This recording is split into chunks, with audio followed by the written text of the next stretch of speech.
Hi, everybody. Here, oh, it's about to, 1, 2. It's perfect timing. Actually, I'm going to talk about that clock in a second. Hi, everybody, and welcome again to another live tour here at Mapperton House and Gardens. Just a quick note, we are obviously talking about Captain Cook's voyages and some naval history. But before we begin and before I introduce it all, I just wanted to say thank you to everybody who has donated so far to all the tours that we've had. I think that this is our 6th one. 7th? Maybe 7th. Maybe 7th. It's who's counting these days. So we just want to say thank you very much. All donations go to the maintenance, the repair of keeping England's heritage alive, which this house and these gardens are a part of. They are both listed, the house and the gardens. So again, they go towards the repairs of this 500-year-old home. And so thank you very much. You can donate at mapperton.com/live. And yes, so here we are. There's lots of people tuning in, but first, of course, I want to say, introduce again, once again, my father-in-law, I always forget what number you are, the 11th. The 11th. 11 is right. The 11th Earl of Sandwich. Hello, everyone. So pleased to see you too. Again, and we just want to say hi. We've got people from Michigan, Maryland, Oklahoma. We're trying to get all 50 states eventually. Washington, Chicago. Of course, we've got a local. We've got somebody from Poundbury and Dorchester. Yes. Did I say it the right way? That's good. Poundbury? Yes. Yep. We've got somebody from Athens, and her New Zealand and UK family will join in as well. Seattle, Washington. I'm just going to quickly go through these. Las Vegas, Nevada, California, Australia. I think that could be our first Australian one. That's rather important for this. This is a very important one for you for this tour. Southern Cal and Maryland, and I believe my parents are joining as well. So I want to say hi to my mom and dad. Hello, Tom. Exactly. So let's get started. We are back to kind of where we did the very first tour, aren't we? We're back to the 4th Earl of Sandwich, who is behind us, and some of you have seen this portrait of the 4th Earl of Sandwich in his middle life. He's probably 50 years old, and this is the time we're speaking about. We're talking about the time when he became First Lord of the Admiralty, and then Captain Cook's voyage was commissioned. And in fact, during the first voyage, he joined the cabinet, and he sponsored the second and the third one, right up to Cook's unfortunate death in Hawaii. So let me just, for everybody tuning in, so for me as the American, the question I would ask is, First Lord of Admiralty means he's head of the Navy, is that right? He's the political head of the Navy. Head of the Navy. And then, That's right. So that's the 4th Earl of Sandwich, which, by the way, yes, the snack, the sandwich was named after, but we already talked about that.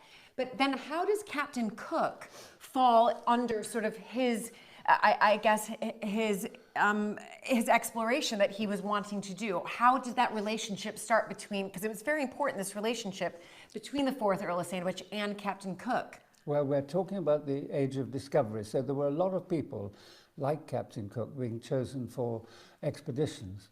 Now, I'd like to introduce you to Captain Cook here. So here he is, right here, his yes. portrait after Hodges.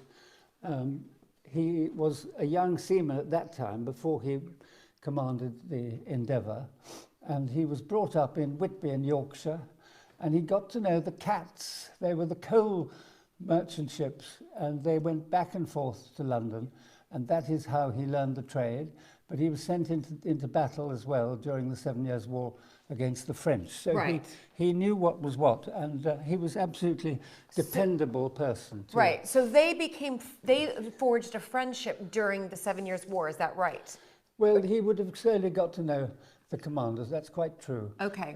But he was then out of office and came back again. Okay. So we want to go back to the 4th Earl, because he himself was rather an adventurer, and when he was much younger, he enjoyed travelling. Well, we'd now call it the gap year, but a gap year, but travelling. Yes. I must show you what he was doing on the gap year. So this is in his younger youth, before he was head of the Navy, if you like. This is, yeah, exactly. And we've got the minutes of a club which he started, because he went round the Mediterranean And these are and Admiral Anson was one of the great explorers, and he's heading the list, you see. So But you what can was see this club then? So this was a club to commemorate, well, it was only for those who had been around the Mediterranean. Right. And so they'd been to Turkey principally, and he went to Egypt as well. So these are the young men of the time with a bit of money, not a lot. And they would meet together during their travels. Sandwich is in charge at that time because he's called Reis Effendi. So that's the minute book of the Divan Club. And the book that he published is here. So he published a book? Well, it was after his death, actually, it came out. Which we'll talk about a little bit later, because it's quite fascinating. This is his voyage around the Mediterranean. So how old do you think he was during this period? So he was in his early 20s. Early he really 20s. was. It was sort of like he'd been to university, but they didn't. And this is before he became the 4th Earl of Sandwich? No, he was. As a child. He became the Earl of Sandwich when he was 10. He became the Earl of Sandwich when he was 10. So what happened to the 3rd Earl? He must have died quite young. The 3rd Earl predeceased his father. Right. Anyway, that's a very spectacular edition, which is all about a stone that he picked up in Athens. The consul in Athens. We've got somebody here from Athens. So that is now in the Fitzwilliam Museum in Cambridge. So anybody can go and have a look at it. Okay. It was part of his collection. So now, are we going to quickly look at Cook's first voyage?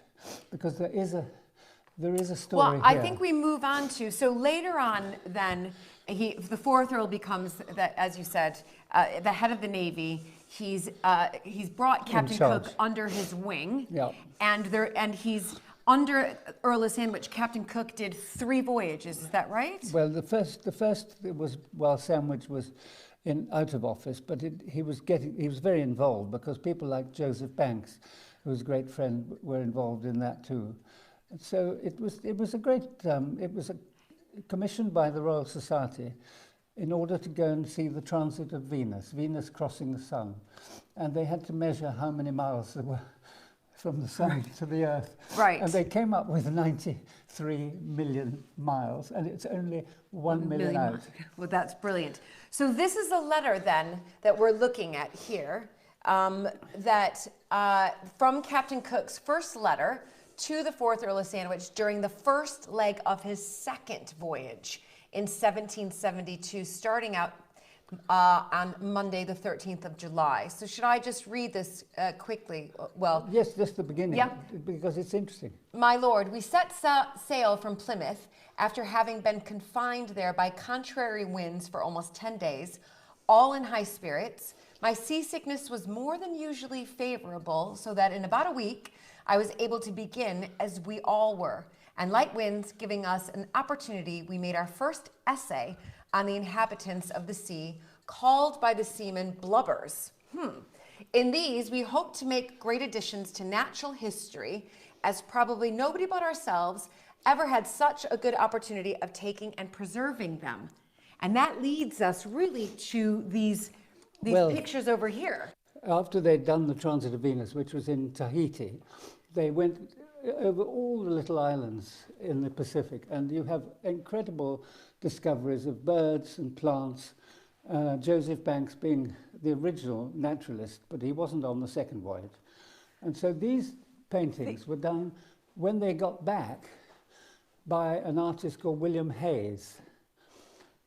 These are my favorite. When I remember looking at these when I first arrived to Mapperton almost 20 years ago. But these are incredible because they're made from paper mache. Is that right? They are certainly by papier-mâché, and they were brought quite regularly to his lordship's door, because we've got a letter somewhere which says how quickly they had to be painted because poor Mr. Hayes, or Mrs. Hayes, was not very well, and some of her children didn't survive, and somebody was scalded in the kitchen, so he had to keep painting.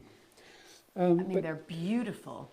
But they were actually from Osterley Park. The original samples that were brought back were put into Osterley Park, which was an aviary at that time. Right. And then they were drawn from life. They were drawn with from life. With the papier-mâché, yes. So, they're... With another one as we go upstairs. As we go up the stairs, this is my favorite. It's the Falkland Goose. It's brilliant. Are any of these extinct, I wonder?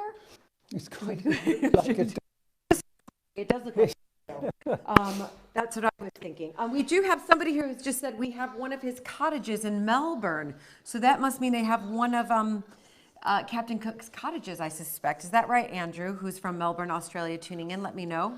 We'll discuss that. Well, it might have been at Botany Bay, because, of course, it wasn't Sydney Harbour. It was right next to Sydney Harbour, where they planted the flag Right, in right. Australia. So let's look at these here, because we want to touch on these pictures. Is that right? Now, this is the Tahitian who was brought back to England by a friend of Cook's who was sailing with him, Captain Furneaux, and the one on the right shows him as an original called Omai, and it says that he's a native of Tahiti. But the next one is a more romantic portrait by Sir Joshua Reynolds, which is quite famous in this country. And that one shows him all dressed up as he was to go and meet the king within 3 days of his arrival at Portsmouth. And who was the king during that period? King George III. King George III. So he met King George III because of right. his connection through Captain Cook. And the Earl of Sandwich invited him to stay, and he was in England for several months, dressed in a European style, until he got fed up and wanted to go back to Tahiti, which wasn't a very good idea.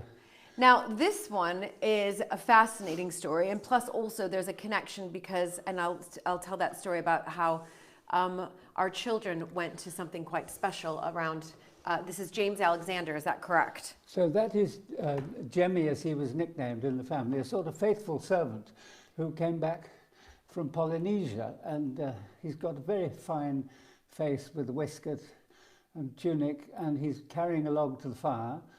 And he was particularly remembered because he was close to the family, and he died around 1801. And there is a memorial to him showing that he was buried close to the family and not with the other staff. Yes. And that's what you saw, I think, wasn't it, Julie? Yeah, so James Alexander was the fourth Earl's servant, but they formed a very, very strong bond, so much so that they had, is this right, John, that they redid his memorial stone and moved it where the family is, where basically many of the Earl of Sandwiches are buried, moved it very, very near to the fourth Earl. Is that correct? That is right. And absolutely. we did, that was a couple of years ago because the kids went to that memorial service, didn't they, for James Alexander? That's right. And I just discovered another letter addressed by Captain Cook. So would you like to see? It's a facsimile. Yes. And it says, "I cannot leave England." Would you like to read Yeah, that? so this is from the fourth Earl. From James Cook Oh, to the fourth Earl. from Captain Cook to the fourth Earl. "I cannot leave England without taking some method to thank your lordship for the many favour confer upon me, and in particular for the very liberal allowance made to Mrs. Cook during my absence. This by enabling my family to live at ease and removing from them every fear of indigency has set my heart at rest and filled it with gratitude to my noble benefactor." Wonderful. That is wonderful. And may I read another one? Yes, which is quite amusing, which is, "We are at length ready to put to sea." This is the Cape of Good Hope, 1776. And it says, "Nothing is wanting but a few females of our own species to make the Resolution complete ark. For I have taken the liberty to add considerably to the number of animals your lordship was pleased to order to be put on board." Wonderful. And there is the Endeavour. This is the catalogue of the Great Museum, where the replica of the Endeavour is displayed in Sydney. In Sydney, Australian National Maritime. So I think everybody will know that in Australia. Fantastic. So we now go on. So, and as we were just discussing in that letter, bringing back those animals on board, because remember, this is the age of discovery. And again, we've got a couple more of Hayes's paintings here of what was brought back and what he saw. And then we're heading now into the library. And when we head into the library, we just want to thank Jeffrey for sending us this, don't we? So Oh yes. Yes, and so we can put these journals that are 300 to 400 years old on here, and also happy birthday, Malcolm. Happy birthday, Malcolm. Malcolm. Hello, Jeffrey. Exactly. So now, this is a rather So what are we looking at right now? Well, we're actually looking at the first voyage. I should have said that the publications were authorised after the first voyage, and then after second and third, and some of them were summarised in further volumes later. So his diary was then, he had So it published. his own journal, His own journal. his own writing, exactly. Exactly. He then had it published. Okay, so so this is the first journey of Captain Cook. So this is Captain Cook's publication, is that correct? Well, I have to say that Captain Cook having died, it was a lot of people arguing about which was the best version. And so some of them have engravings which have been done beautifully from William Hodges and John Webber and people like, anyway, that's just an example. We thought that was passion fruit, didn't we? It might be bread, I don't know, breadfruit. But then I found this little rule to be observed by every person on board the Endeavour. And number 1 says to endeavour by every fair means to cultivate a friendship with the natives and to treat them with all imaginable humanity. Well, that's lovely. That is lovely. So Well, this is his first, he was on the Endeavour then for his first voyage, is that right? That was the Endeavour, That was the Endeavour, which is the ship we just saw at the Australian National Maritime Museum. I'm just getting my head around this. And I mentioned Tahiti, yes, where they watched the transit of Venus. Well, this is a nice view of the harbour and in one of the islands of Tahiti. It shows you the many canoes that came gathering round the ship. It also shows you, I suspect, some of the birds that were brought back, do we think? Well, it might do. Might do. Yeah. Yeah, beautiful. So again, a tribute to William Hodges and John Webber. And the engravers, of course. Of course. So that's one of the 3 volumes we got to look at. Beautiful. Let's see what else we got. We've got number here. This is fantastic. Lay that on there. So what's this we're looking at now? So now this is concerning the second voyage. And what ship was he on in the second voyage? So he then moved into the Resolution. The Resolution. And here, when they got to New Zealand, this is October 1774, they found a man of New Zealand. Oh. And then if we turn the page, we find the famous painting of a woman of New Zealand. Now, on these ships, was there somebody who was allocated to just draw the entire time? Is that right? Is that how these came to be? These aren't Captain Cook's original drawings, are they? Somebody would have been on the ship purposely as their job would be to draw what they saw. Your answer comes here. It says drawn from nature by William Hodges. I see. So William Hodges was the principal artist. He was the principal artist on these voyages. And these were engraved later, yeah. And this was the second voyage. Okay. So that's one little Because that was before, of course, they had cameras or iPhones or anything like that. So everything had to be drawn. And I think it's more beautiful. So we're trying to give you a good so this is the third voyage, variation. Right? So this is still the second voyage on the... and this time they went right down to the Antarctic. And this is a rather dramatic painting, again by Hodges, of the ice islands. Look at that. January 1773. So they went down, so they were in Tahiti, and then they went down. Well, this is on the way, yes. This is on the way. This is on the way, fantastic. They went from east to west, down Tierra del Fuego and across. I mean, wonderful. On the first voyage, and then the second one. And again, drawn from nature. I love that, by William Hodges. And we got another one behind there. And we've got another one. Again, everybody who's just tuning in, this is the second voyage of Captain Cook. And that is the King of Tahiti. King of Tahiti, called brilliant. Otu. Lovely. I mean, the drawing is spectacular. It's just so detailed. Captain Cook was very interested in hairstyles. He described people's hair and how well they had combed their hair and what colours were common. So a lot of this book is social history as well. And that was what he was interested in. Here is a man of Easter Island. It's a bit. And where's Easter Island located? Is that around Tahiti then again?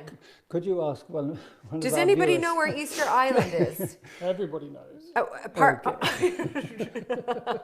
All right. Okay. And now we've got one more volume over there. Let's have a look over there. Okay, I'll pass that to you. That one is for after, isn't it? Yeah. That's good. Yep, so this is... So now this is Cook's Voyages Volume 1, but actually it's dealing with Volume 3. Wait a minute. So Voyage 3. This is the final this voyage. This is the final voyage, and you're going to hear, especially those of you in America, his tragic, untimely death Well, yes, we're going to come to that. in America. Yeah, and then on the way we have something else here. Okay. Oh, somebody just said to me, South Pacific off Chile is where Easter Island is. I mean, I didn't know that. Thank you, Kyle. I've got another king for you. Okay. The king of the Friendly Isles, there he is. And somebody is bowing before him, and they're all drinking kava. But not the kava that we think of. Not the kava that's like the fake champagne, right? Well, I don't know, but they're all sitting up very straight, considering they've been So drinking kava. do we know what kava is? Hallucinogenic. Hallucinogenic Oh, gosh. kava. That's why. Well, that gives Does that he away. describe kava in here? Like where it don't- comes from? I'm going to but research it, that. It may take us another half hour to find that. So I'm not going to start looking. But I think that's probably all from there. Well, one of the things I do want to mention, talking about Captain Cook's voyages, and which of course I'm still learning and I don't know a lot, but we did go to Australia, as you know, 2 years ago, and we went up the coast. We went up the east coast, up to Hinchingbrook Island, And so you did, yes. which was discovered by Captain Cook. And it's a really a peninsula, isn't it, Luke? The Hinchingbrook Island that we went to. It's not an island. He thought it was an island, but he couldn't tell because he was only looking at it from one direction. And when we arrived, everything was Hinchingbrook, Hinchingbrook, Hinchingbrook. But it was quite fascinating because a lot of the capes were still called Cape Montagu, Cape Sandwich. They had kept the names. Well, I would love to go there sometime. Townsville is the capital. Did you go to that? No, Townsville. I don't think we did. But it's a very famous seaside resort as well. And you can see the Barrier Reef from there. Now we want to look at this rather sad letter, which is dated Blackheath, January the 10th, 1780. Now this comes from Lord Sandwich, this letter, and I'll read the first part of it, which is, what is uppermost in our mind always must come out first. Poor Captain Cook is no more. He was massacred with 4 of his people by the natives of an island where he had been treated, if possible, with more hospitality than at Tahiti. We received this melancholy news from Captain Clark from Kamchatka because it was Russia which actually had the news first. The port in Russia. And they went all the way up, before they went to Hawaii, they went all the way up to Alaska to explore the Arctic region. And So he was before Captain Cook died in Hawaii. And then they came back for warmer weather into Hawaii, and then he made great friends with the High Chief of Hawaii, who came on board regularly, got to know his sons and so on and so on. But it all ended badly because the Endeavour had to return for repairs. And they got into a difficulty where somebody pinched the boat. In fact, and a pair of tongs was rather important that had been pinched. And pinched. so people That were being means blamed. Stolen. And in the end, the High Chief said, I'm not coming on board. His wife wouldn't let him. And there was a row. And that basically... Row means thousands of people in the water and on land around them. So, I mean, it was a critical moment. And these things happen, as we say. Well, he got shot. So he was massacred, he was Captain knifed Cook. and clubbed to death. Knifed and clubbed to death in Hawaii, which used to not be called Hawaii. It used to be called, Captain Cook named them, the Sandwich Islands, named after his sponsor, the 4th Earl of Sandwich. Well, that's right. That is our that is the strong American connection. The 50th state, was it? Hawaii. Dwight Eisenhower's time it was, I think. And there is painting of the last moment in Cook's life, where he That does himself look like is Hawaii. taking hold of a rifle to hit somebody else, but in the end it was somebody else who hit him. But that is quite a dramatic painting. If anybody's in Hawaii or has been to Hawaii, it'd be interesting to know if there's any type of, I don't know, memorial or something in Hawaii about Captain Cook, or Well, maybe. I'm sorry to say I've never been to Hawaii, but we still must try and do that. I have. My parents are on. Do we remember? I was in the 4th grade when we went to Hawaii. I don't know if I remember anything about Captain Cook, but of course we weren't looking up. We weren't looking up for it. So I think then we want to end really with the demise of. Are we going to look at the demise of the 4th Earl, and the Revolutionary War, or as you call it, the War of Independence? We were going to bring that up, weren't we? Well, no. What we wanted to say was that the story ended. Well, it hasn't ended yet. When the Endeavour was converted into a troop ship, and that was to battle with the French. We're talking about 1775, 76, right at the height of the American War. And the Lord Sandwich, as it was renamed. So Captain Cook's Endeavour was then taken back to England, renamed the Sandwich. The Lord Sandwich. The Lord Sandwich. Then it was sunk and became a block ship to stop the French coming into Rhode Island. Into Rhode Island?